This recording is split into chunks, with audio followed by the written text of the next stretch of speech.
he only got so famous because he's Asian and he was the underdog, and everyone loves the underdog story. No one ever tells you how good you are. It's just what typo you've made. So we're always told, you know what, like, you're not good, you're not good, you're not good. I thought your team are more like nerds and geeks. And I was like, well, you actually said that to my face. You kind of just told me what you think about this cohort of people. What am I doing? Like, is it all worth it? And That's what's quite actually important? That's quite a philosophical question, isn't it? You're a basketball player, right? I am, yeah. I want to get your view on Jeremy Lin, because here's how I see it. So for those who don't know Jeremy Lin, was it Taiwanese or Chinese? He's Taiwanese. Taiwanese basketball player. So he's originally from Taiwan. His parents were from Taiwan, but he grew up in America. Very good at basketball. Played for Palo Alto. Yeah. Won them the championship. Yeah. NCAA? Was it NCAA? No, it was high school. High school basketball. Yeah. But he was never drafted into the NBA. He eventually got a contract, got signed into the NBA, was never starting, and basically was almost shoved to the sideline, right? Yeah, he was on a 10-day contract on kind of like the last game before he got any time to play with the Knicks, and then he was sleeping on his teammate's couch. Basically, he thought he'd be out of a job and out of the league forever. I think it was phenomenal what happened during Linsanity. For those who don't know, he outscored Kobe Bryant in one of his games. Yeah, he did. That was the third or fourth game during the Linsanity stretch. And then he was given a decent contract. He went to the Hawks and then the Raptors, I remember. Yeah, he won a championship. Got a ring. He got a ring with the Raptors, although he didn't play much. I do think his career, he's always had to overcome like prejudice, right? Exactly. Like he played well in high school. He didn't get any NCAA D1 offers. So he went to Harvard, right? And Ivy League is kind of not bad brain, right? Yeah. No, that's because like his mom was like very like encouraging him. You have to get your grades, and you can play basketball. So he was like, do you know what? I really want to play basketball, so I'm going to get good grades. Yeah. There's definitely an element of, I think, Asian basketball players, gets treated as they're shorter, they can't jump, they're slower, they're weak. Tall, though. I know, but the prejudice, right? Yeah. He's 6'3", 6'4", so it's not compared to us. Yeah. But the thing is, like, it's quite strong. He wasn't always strong, and he had to work like very hard to build muscle mass, to gain strength, to be able to play at that level. So he's definitely put in the hard work. And I think there was another story that he went to the players' entrance and they wouldn't let him in. Yeah. And then they told him, oh no, sorry, staff entrance is around there. Yeah. So already like he's fighting an uphill battle. Even the guard, not basketball guard, but the security guard wouldn't let him in. Yeah. So already like he's on the back foot, and he's kind of American Chinese. So it's not like he can't speak the language. Yeah, he's got an American accent. Yeah, American accent. Yeah. I haven't checked his status, but I imagine he's got an American passport. But the thing is, like, I drew a lot of parallels there with actually what could happen in a corporate environment, not only at MBA level, but any Asian working a job. Because would we get viewed that, do you know what, he maybe doesn't belong here? He's not as good as the stereotypical basketball player or the stereotypical partner in the firm. That's why, do you know what? Staff entrance is that way. I do feel like there are parallels with Jeremy's story and ours. I agree. There are parallels you can draw. It's quite hard to say because I do think Jeremy has been offered some good contracts. Had it not been the injury, I think he would have done really well. I would acknowledge, I think, his whole upbringing before his rise to fame, he was overlooked because I think he was always a good player. Yeah. Right? The stuff he demonstrated during the Linsanity run, he always had it. It tends to get overlooked. It was also funny because some of the other NBA players made the comment, well, he only got so famous because he's Asian and he was the underdog and everyone loves the underdog story. Yeah. Well, I think no one went from, I guess, a nobody to putting up kind of almost all-star level of outputs with that rise. But then there were arguments to say that if it was an African-American guy who did that, it would be less of a hurrah which I don't know if it would be true. It's coming out like it is the coming Knicks, first. and I think it will be The thing is, celebrated. like, I think probably need to ask Jeremy, but he played that Knicks game like his life depended on it, because his life did depend on it, because he had a call from his managers. He was like, look, if you don't play well in this game, you're probably going to be out of the NBA. Yeah. So his back was against the wall. Yeah. And I think, was it the next game or a few games after when he played against Kobe? And Kobe made the comment to say, like, who's Jeremy Lin? Jeremy Lin? Yeah. He's like, I know who he is, but I don't know where he's done. I've not followed up. And then, Exactly. So, like, and then he saw that interview on his way to the game in a cab, I think. Yeah. And that's like, that fired him up. And But it's an ultimate put down as well, isn't it? exactly. Yeah. So why did someone in his position have to be put down to then get fired up? And I sort of see some parallels in a career here, because here you give a piece of work and no one ever tells you how good you are. It's just what typo you've made. Here's you could have done this better and all of that. So we're always told, you know what, like, you're not good, you're not good, you're not good. Well, not you're not good, but like, here are your mistakes. And we're almost kind of pushed down. And if I fire myself up and do you know what, I'm going to smash this next project, who am I actually benefiting? I'm actually benefiting the CEOs, the partners, the people paying the salary. It's not actually for me. So I think after that realization, I'm like, do you know what? I'm going to fire myself up to do something that actually has meaning and that actually helps me. I see where you're coming from. I do agree to an extent that, I mean, you can say that about any work that anyone does in this firm that's not a partner, right? Well, even any company, something. like, you're stacking shelves in Sainsbury's, you're making Sainsbury's shareholders rich. Yeah, I think so. This comes from personal experience in my interaction with others, right? I've gotten the comment, "You're not like the others. You get what we do." John understands it. John, isn't like, and the others might not be a reference to our racial background. I think it's more to do with because we sit in a more technical team, right? I've literally had a conversation. It was over dinner with a senior partner, and we were talking about some supply chain work we did. And then that person went, "Wow, John, I'm really impressed. I didn't expect you to be able to break down supply chain in such a articulate and elegant way. I thought your team are more like nerds and geeks." And I was like, well, he actually said that to my face. I was like, you kind of just told me what you think about this cohort of people. The way I see it, I'm kind of making it my mission through the way I behave and the way I operate to actually show that, the stereotype does not stack up. However, I feel that when that happens, I think it is kind of perceived as this is a great individual. I think the stereotype is still there. It's like, this is an exception. So that kind of frustrates me a little bit. I feel like that's also how, if we were talking about Jeremy Lin, we should talk about Yao Ming, right? Yeah. I mean, that's kind of how Yao was perceived as well, like once in a generation athletes, and they've still got perception against player that's coming out of Asia. That's something that's a little bit harder to fight, I think, when any individual success is viewed as individual success and the stereotype still stands.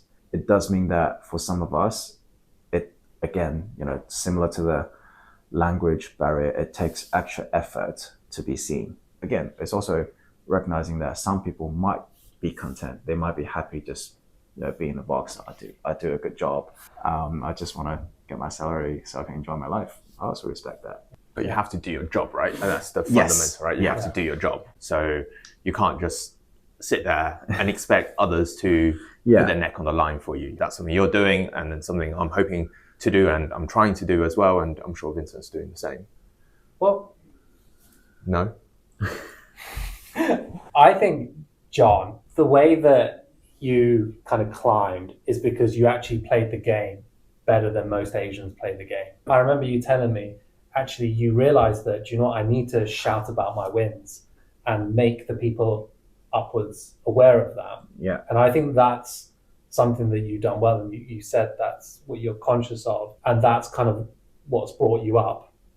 And you know that, okay, that some people, your juniors may feel the same struggles and you tried to help them. But ultimately, what got you up there was your communication upwards. Why I was like, maybe not, I'm not following that step is because I think hard work gets you to a certain point. So you may get to maybe mid level, but to take that extra step, you need to do what John's doing, or you need to say, do you know what? Like, I am happy taking my salary, doing my 9 to 5, and accept that. Do you know what? I don't want to play the game, but then you really need to find your why. Like why are you on this earth? You're not here just to work 9 to 5 for a paycheck. You're actually here to do something with your life. And I think where I'm different to John is now I'm thinking that that's not my why. I don't want to push any further. But actually what my why is to have these conversations, talk to people like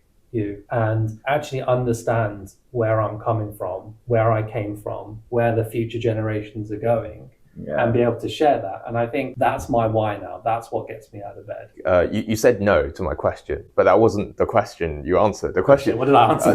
You answered a completely different question, which is what your why. But the question which I was asking, and it's really good because the question I was asking was, you need to do your job, which you are doing. Yeah. And then once you do your job, others will put their neck on the line, or others should be willing to put their necks on the line to give you the appraisal that you deserve. That's what I was saying John does well, something I'm trying to do, and something I'm sure you are doing for your juniors. And also, I think you've answered the question because you are starting this platform to give everyone a voice. And so you're doing it in a different way. Hopefully this has more impact, as it reaches more people than the 10, 20 partners I work with. Yeah. Like previously, when I was younger, I was like, I do want to climb up the ladder. That was what I wanted before. But now it's changed. I'm thinking maybe don't put me up for promotion. Don't think I'm going for promotion, because if you give me this more challenging engagement, I'm going to have less time to make these videos. So I'm like, I think knowing what you want is the utmost important thing in one's life. I do really envy those people who can find what their kind of true calling or passion is. If you can't find the passion, which I think is tough for a lot of people, right? I think playing to your strength is the best thing you can do for yourself. If you're good at it and you're passionate, that's the ultimate combo. The thing is, like, here's the thing. You know, like when you're in a state of flow. Yeah. When like time goes by, you're doing something, you don't even realize that it's dark outside. When was the last time you were in a state of flow? I think the last time I was in a state of flow was probably when I was recording a cover at home. So I do play instruments. Maybe music's your calling. I wouldn't say I'm the most creative person in the world. You can probably tell from my thumbnails. But I think like if you're passionate about it, you will learn. And as you learn, you'll get into the state of flow where time passes and you'll eventually become good at it. Because I know like golf. There's a golfer I'm thinking of. He was very good at golf. Hated practice though. And it was a constant struggle. And when he became pro, winning tournaments were very difficult. Then you get people who just love it. They'll do it, in their off time. Those people, when they're put in the pressure situations, when you have to go practice when it's like cold and dark outside, they're like, do you know what? I love this. I'm going to do it. Like us, giving up our time after work to film. I think that's really, really good. Certainly passion keeps a lot of that going as well. And then I've tried to go pro with esports as well. So we played Dota. I played Dota 2 or Dota 1 and Dota 2 for over, I think, 7-8 years. We won 2 titles in New Zealand, which is not a big deal. We would play against professional teams in Australia. We just get smashed. There's no chance. Especially during the times when I was training for the Dota 2 tournament, I'm like, this is not fun. You play for a couple of games after work. Yeah. With friends, that's fun. Playing for 8 hours after a day of working, training and playing the same role and the same hero, it's not being fun. But that's the hard work it takes if that's your true passion, no matter what it is. I think nothing comes easy. The quick success of social media a lot of the time makes success or wealth feel like they come too easily. And I think people sometimes forget like the amount of hard work is required to put into it to become good at something. There's a golfer. I'm a golfer. Scotty Scheffler, world number one. Oh yeah. You know. Yeah. He's like people like comparing him to Tiger Woods. So he's like up there. And he had this interview where like he's like, "Oh, you won 2 majors this year," and just talking about his mindset. And he was like, "Golf is golf. Actually, the most important thing to me is family. Even if you're CEO, are you going to be truly happy and satisfied, or have you reached the top, and are you still going to think like Scotty Scheffler and be like, why have I done this? What am I doing? Like, is it all worth it? And what's actually important?" That's quite a philosophical question, isn't it? Yeah. It comes back to the contentment and why question you were answering earlier. Right. Because I feel like when I was younger, I would chase a lot of things. I don't know, I want to drive nice cars. Why do you want to drive nice cars? And then as I get older, I'm thinking, do you know what? A car is a car. Like a Ford Focus gets me to the same place as my Ferrari. Not that I have a Ferrari. I was thinking, my Ferrari. My toy Ferrari. But then like, why are we doing what we're doing? And I think for me, it's switched from money, which I was always taught, you know what, like you need to make sure you earn money, enough money. But now it's just enough to live the lifestyle that I want. But any above that it's extra. You don't really need it.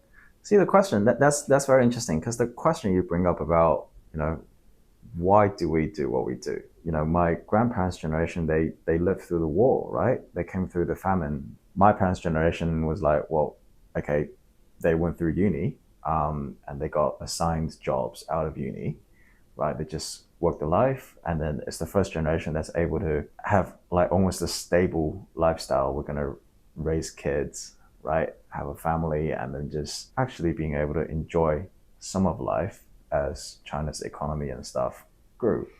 Like, I almost feel like this is the first generation in China that's got time to think about what I want to do, like why is life, and having the choice to do that. But that being said, I think a lot of the younger generation in China is struggling now because, well, now every year I think this year there's going to be 10.5 million of undergrads coming out of uni entering workforce.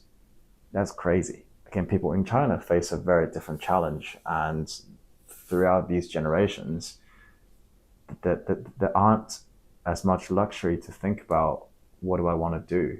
Why do I need a job, right? What am I trying to achieve? If we're talking about kind of thinking about the purpose of your life, what are you trying to achieve? What are you passionate about? Like, I think that is both from a social sense and educational sense, but also your upbringing, and it's just not something that a lot of the Asian background people were able to do.